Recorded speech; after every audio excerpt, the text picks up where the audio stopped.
Olá, bem-vindo a mais um estudo bíblico do nosso canal Jaboque Vamos Orar.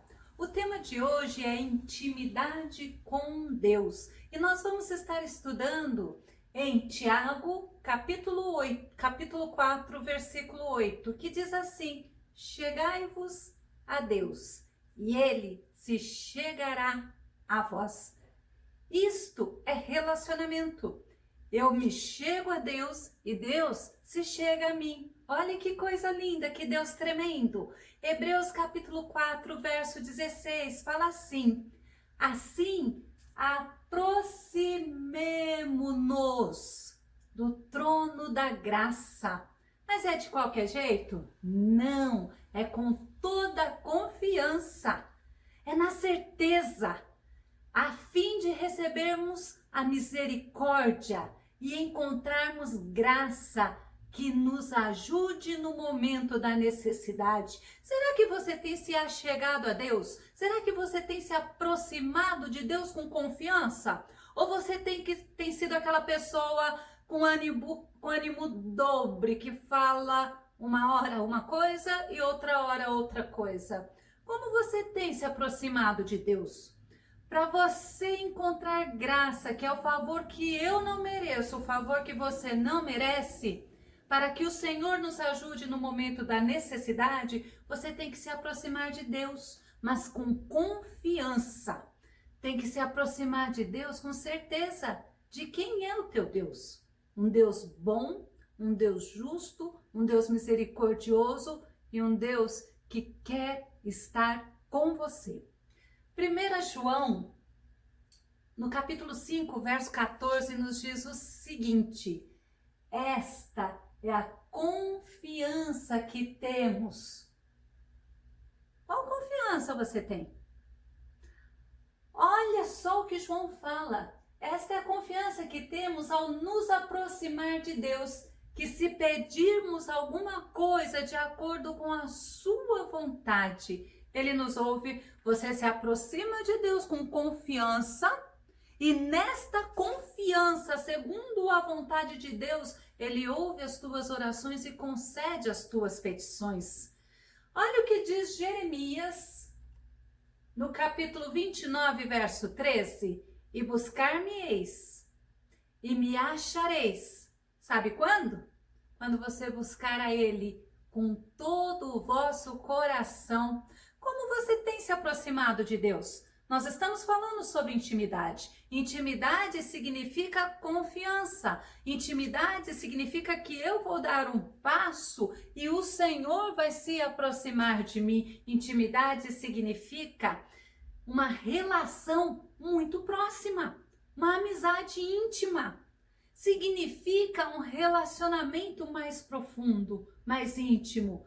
Hoje você é convidado para conhecer esse Senhor que quer uma intimidade contigo. Ele não quer algo superficial, Ele quer algo profundo com você. Sabe o que diz Salmos 25, verso 14? Vamos ler? A intimidade do Senhor, ou seja, o relacionamento mais profundo do Senhor é para com os que o temem. Pense, temer a Deus não é ter medo de Deus. Temer a Deus é você saber quem é este Deus. É um Deus para ser reverenciado, para ser amado com todo o teu coração. Então fala assim que a intimidade dele, o segredo dele, é justamente para aqueles que o temem, aos quais, olha que palavra maravilhosa, ele dará a conhecer a sua aliança. Você quer ficar sem conhecer a Deus? Então fique no relacionamento superficial. Agora, se você quer a intimidade de Deus contigo, entre num relacionamento íntimo, profundo, porque é isso que Deus quer contigo. Desde o começo do mundo, Deus procurou sempre ter relacionamento com o homem. Olha o que diz Gênesis 1 e 27. Vamos ver?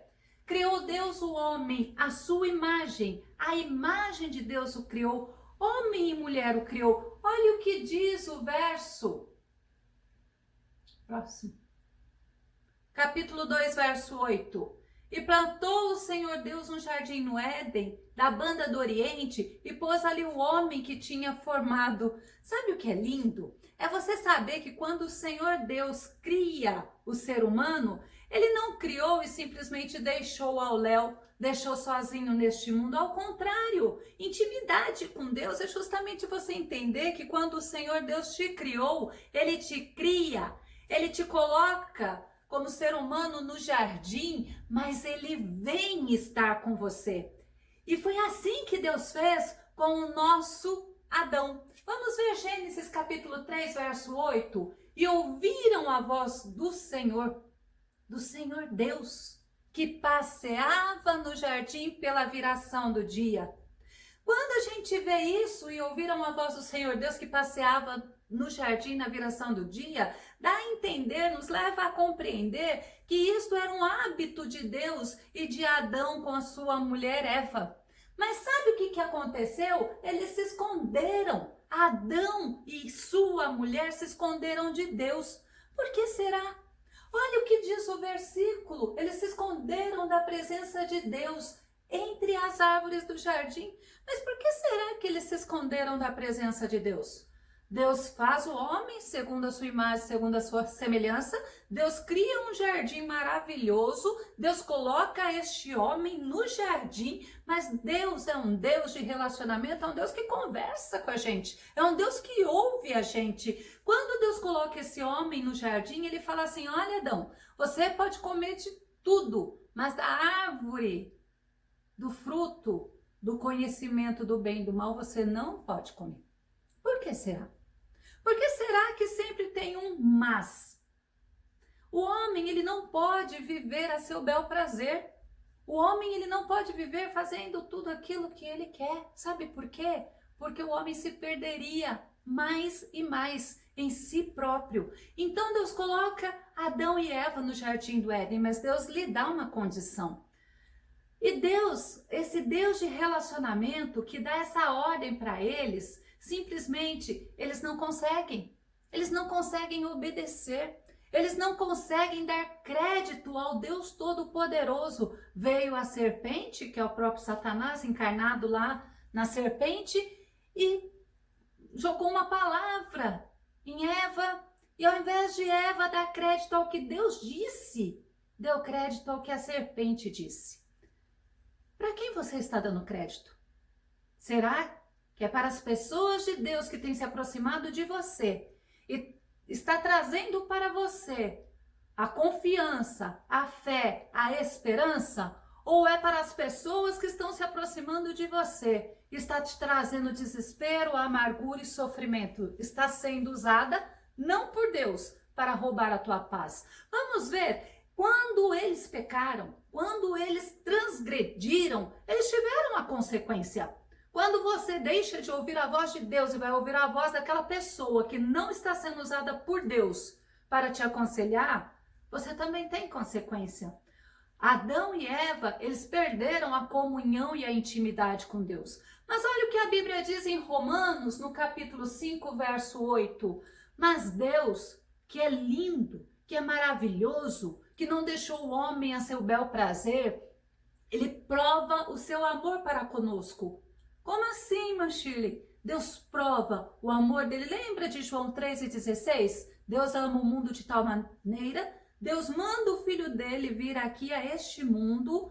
Ele deixa o filho dele morrer na cruz do Calvário para nos resgatar, para nos justificar, nos tornar justos. Então Deus prova o seu amor para conosco em que Cristo, Jesus, o Filho de Deus, morreu por nós. Não é porque nós éramos bonzinhos, como a Bíblia fala, sendo nós ainda pecadores. Vamos ler João no capítulo 10, o verso 17 a 18. Diz assim, por este motivo, é o próprio Jesus falando, por este motivo o Pai me ama. Porque eu, Jesus falando, entrego a minha vida para retomá-la. Tem pessoas que pensam que Jesus foi um coitadinho, que Jesus morreu na cruz porque foi assim, ai que dozinha dele. Não, Jesus entregou a vida dele por você, por mim. Jesus sabia tudo o que ia acontecer, todo o sofrimento, mas ele entregou. E a Bíblia fala assim: ninguém a tirou de mim, antes eu a entrego de espontânea vontade. Que coisa maravilhosa! Sabe por quê? Por amor a você, para que você não morresse e nunca mais pudesse ter intimidade com Deus. Isto sim é amor. E o próprio Jesus fala: eu tenho poder para entregar a minha vida, no caso a vida dele, e poder para retomá-la. Isto é de espontânea vontade. Jesus faz isso. Antes da vinda de Jesus em carne, como diz João no capítulo 1, a Bíblia nos mostra que Deus tinha comunhão com alguns homens. Não porque esses homens eram perfeitos, mas porque esses homens buscavam a Deus. Vamos, por exemplo, citar Enoque em Gênesis, no capítulo 5, verso 24. A Bíblia fala que Enoque foi um homem que andou com Deus. Ele andou com Deus. Ele conversou com Deus, ele queria estar com Deus. E sabe o que Deus fez? Enoque, você quer estar comigo? Então venha. E Deus o tomou para si. Vamos ver outro exemplo da Bíblia de um homem que anda com Deus, de um homem que tinha comunhão com Deus, de um homem que conhecia a Deus. Vamos ver Noé em Gênesis capítulo 5, ou melhor, Gênesis capítulo 6, verso 8. A Bíblia fala assim: Noé, porém, achou graça aos olhos do Senhor. Por que será que Noé achou graça aos olhos do Senhor? Noé era como nós, vivia no meio de uma geração corrompida, de uma geração onde queria fazer somente a sua própria vontade. Mas a Bíblia diz em Gênesis 6 e 13, e então disse Deus a Noé. Se você parar um pouco, se você deixar de olhar para os seus problemas, para as suas dificuldades, como nós costumamos dizer, de olhar para o seu próprio umbigo, você vai ver que você tem um Deus que quer falar contigo, que quer ter intimidade contigo, que quer ter relacionamento contigo, assim como ele fez com Noé. Será que Deus está achando graça em você? É o favor que nós não merecemos, lembra? Será que ele está achando graça em olhar para você? Vamos ver outro exemplo da Bíblia, que é Abraão. Abraão é Gênesis capítulo 17, verso 1. Deus chega para Abraão. Abraão vivia num povo corrompido, num povo idólatra. E Deus chega para Abraão e Deus separa Abraão. E fala assim: Abraão, anda na minha presença e ser perfeito. Por quê? Porque você vai estar caminhando. Quanto mais eu me aproximo de Deus, mais Deus se aproxima de mim, mais semelhante a Ele, mais gostando, querendo, tendo prazer nas coisas dele, nós vamos tendo. E ainda Deus fala em Gênesis no capítulo 18 de Gênesis, verso 17, e disse o Senhor: ocultarei eu a Abraão o que eu faço? Olha que relacionamento gostoso. Abraão conversa com Deus, Deus fala com Abraão e Deus fala assim: eu vou ocultar o meu amigo, o que eu vou fazer, o que eu pretendo fazer. É esse relacionamento que Deus quer ter com você. Vamos ver um outro personagem da Bíblia, Samuel, 1 Samuel capítulo 3, verso 10.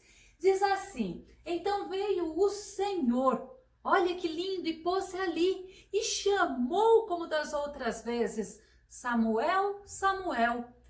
E Samuel já havia conversado com Eli. Essa era a terceira vez que Deus estava chamando a Samuel. E Samuel falou assim: fala, porque o teu servo ouve. Será que Deus, quando ele fala com você, você se predispõe? Fala, Senhor, porque eu quero ouvir a tua voz. Fala, Senhor, eu quero obedecer a tua voz. Fala, Senhor, eu quero entender o que o Senhor quer para a minha vida. Outro personagem, Moisés, Deuteronômio, no capítulo 34, verso 10. E diz assim: e nunca mais se levantou em Israel um profeta algum como Moisés, a quem o Senhor conhecera face a face. Você lembra aquele Moisés que foi tirado lá do rio Nilo, que foi criado pela princesa, pela filha de Faraó, e o mundo lá, o Egito, tinha tudo para proporcionar para ele, mas o que ele preferiu? Caminhar com Deus, andar com Deus, servir a Deus. No Antigo Testamento tem muitos outros homens que a Bíblia fala. Vamos lembrar de Elias, Daniel, Isaías, Jeremias, Ezequiel, sem falar nos profetas menores, Abacuque, Joel, Amós e outros mais. Mas no Novo Testamento nós também temos exemplos maravilhosos. Eu peguei entre eles o exemplo de Paulo, do apóstolo Paulo. Vamos ver 2 Coríntios capítulo 12, verso 4, que diz assim: foi arrebatado ao paraíso. Oh, glória a Deus! E ouviu palavras inefáveis. Ele ouviu do próprio Deus palavras inefáveis que ele não conseguia nem transmitir. Por quê? Porque ao homem não é lícito falar. Olha que intimidade Paulo tinha com Deus. Vamos ver 2 Coríntios, no capítulo 12, verso 8 e 9, o que a Bíblia nos diz, acerca do qual 3 vezes, Paulo falando, eu orei ao Senhor para que se desviasse de mim. E o que Deus fala, o que Jesus fala para Paulo? Paulo, basta para você a minha graça, porque o meu poder se aperfeiçoa na fraqueza. É o próprio Jesus conversando com Paulo. E eu quero te dizer, nesse momento, Jesus quer falar com você. Vocês lembram dos discípulos? Que intimidade que Deus tinha, que Jesus tinha com os discípulos, principalmente com João. João tinha tanta afinidade com Jesus que a Bíblia fala que ele deitava a cabeça no peito de Jesus. Eu não sei se algum dia você já se sentiu acarinhada pelo Senhor, mas eu te garanto que o Senhor quer ter relacionamento, quer te acarinhar, quer estar contigo, quer enxugar as tuas lágrimas. Vamos ver o que a Bíblia fala quanto a nós, quanto a você. Olha que oração linda que Jesus faz, falando de mim, falando de você. João, no capítulo 17, vamos ler o verso 15 e o verso 16 para começar. Eu não peço, Pai, a oração de Jesus a Deus, que os tire do mundo. Estamos aqui no mundo, mas nós não somos deste mundo. Lembra? Tem o último estudo que eu preparei. Nós não somos daqui, a nossa pátria é celestial. Mas fala assim, eu não peço que os tire do mundo, mas que os livre do mal. Será que você tem esta confiança? Será que você tem confiança no que Jesus tem falado através da sua palavra? E fala assim, ó, não são do mundo, como eu do mundo não sou. Glória a Deus, glória a Jesus. Jesus tem nos olhado, Jesus tem nos comprado, Jesus tem nos ensinado a sermos dependentes dele. Intimidade é confiança, intimidade é dependência e Jesus quer isso com você. Vamos ver mais uma parte da oração de Jesus. João, ainda no capítulo 17, verso 20 e 21, fala assim: e não rogo somente por estes, ou seja, pelos discípulos, por aqueles que seguiam a Jesus naquela época, mas também por aqueles que pela tua palavra hão de crer em mim. Você crê em Jesus através da sua palavra? Então, Jesus, ele estava intercedendo a Deus por você. Sabe por quê? Para que todos sejam um, como tu, ó Pai, o és em mim e eu em ti, que também eles sejam um em nós, que também você seja um com o Todo-Poderoso, para que o mundo creia que você está em Jesus e que Deus enviou Jesus a este mundo. Glória a Deus. Mas olha, o que Jesus disse antes da sua morte, antes dele morrer, antes dele ir para a cruz do Calvário. Lembra que eu falei que ele sabia o que ia acontecer, mas ele entregou a vida dele por amor a nós? Vamos ver João no capítulo 14, verso 26 e 27.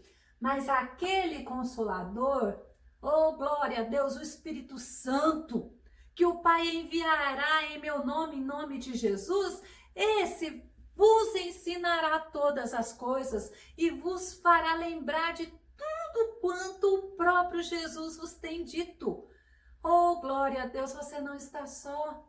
Ao contrário, o Senhor está contigo. E olha o que Jesus fala, eu deixo-vos a minha paz. Oh, glória a Deus, Jesus deixa para você a gloriosa, bendita, santa paz dele. E ele fala assim, olha, eu não vou lá dou como o mundo a dá, porque a paz do mundo é momentânea. Você tem um momento de alegria, mas passa. Mas a do Senhor é eterna. E Jesus fala assim, não se turbe o teu coração, não se perturbe dentro de você, não se atemorize, não se espante, porque o próprio Jesus é contigo, através do Espírito Santo. Quando Jesus ele ascende ao céu, os discípulos ficam olhando Jesus ascender, porque Jesus morre na cruz do Calvário. Ao terceiro dia, a Bíblia nos afirma que ele ressuscita, ele fica um tempo com os discípulos aqui no mundo, mas ele ascende ao céu para ficar à direita de Deus Pai. E os discípulos ficam olhando Jesus subindo. Aí sabe o que acontece? Aparecem dois anjos para trazer esperança a mim, para trazer esperança a você. Vamos ver o que diz Atos 1. O versículo 10 e verso 11, e diz assim, e estando com os olhos fitos no céu, aqueles discípulos estavam vendo o próprio Jesus subindo, e enquanto ele subia, eis que junto deles se puseram dois homens vestidos de branco, oh aleluia, para te trazer esperança, e eles lhes disseram, homens galileus, por que estáis olhando para o céu? Esse Jesus que dentre vós foi recebido em cima no céu, ele há de vir. Como para o céu os vistes ir. Olha o que aqueles anjos estavam falando para os discípulos e hoje é transmitido a nós. Não se desespere, não se atemorize. O mesmo Jesus que morreu na cruz do Calvário para nos dar ligação diante de Deus, para nos dar intimidade diante de Deus, ele vai voltar. E ele vai voltar e ele vai levar para si a sua noiva, que somos nós, a igreja de Cristo, aqueles que aceitaram a Cristo como o único e suficiente Salvador, aqueles que têm os seus nomes escritos no livro da vida. E vamos concluir, para você ter a certeza, em João 15:15, nunca se esqueça, um Deus que quer ter intimidade contigo fala assim, olha, eu não vos tenho mais chamado de servo, mas eu tenho vos chamado de amigos. O mesmo Jesus que fala que é amigo de Abraão, amigo de Moisés, que Davi é o homem segundo o coração dele, fala para você nesse momento, eu vos chamo de amigo, porque tudo quanto eu ouvi de meu Pai, eu vos tenho feito conhecer. E hoje é momento de você conhecer e prosseguir em conhecer ao Senhor. Você não está só, você tem um Deus que quer se relacionar com você, você tem um Deus que é vivo, tem um hino que é muito cantado que fala aí, porque Ele vive, eu posso crer no amanhã, glória a Deus. Não somos daqueles que não têm esperança, somos daqueles que sabemos que temos um Salvador que é vivo. A cruz, a tumba, a morte foi vencida pelo sangue derramado de Jesus Cristo, que nosso amado mestre, que o nosso bom mestre, aquele que deu a sua vida por mim e por você, possa nos dar cada dia mais e mais comunhão com Deus, mais e mais intimidade com Deus, que a presença dele venha abundar dentro de você, porque ele ressuscitou, ele ascendeu ao céu e ele vai voltar para buscar a sua noiva, que você possa fazer parte desse arrebatamento e que o Senhor Todo-Poderoso vos abençoe, que o Senhor Todo-Poderoso te dê essa paz que excede a razão, te dê essa alegria de aguardar a vinda do Mestre. Oh, glória a Deus, eu quero agradecer, eu quero te dizer muito obrigado, pois até aqui o Senhor tem nos sustentado. Até um próximo estudo aqui no nosso canal Jaboque. Vamos orar? Jesus te abençoe. Amém.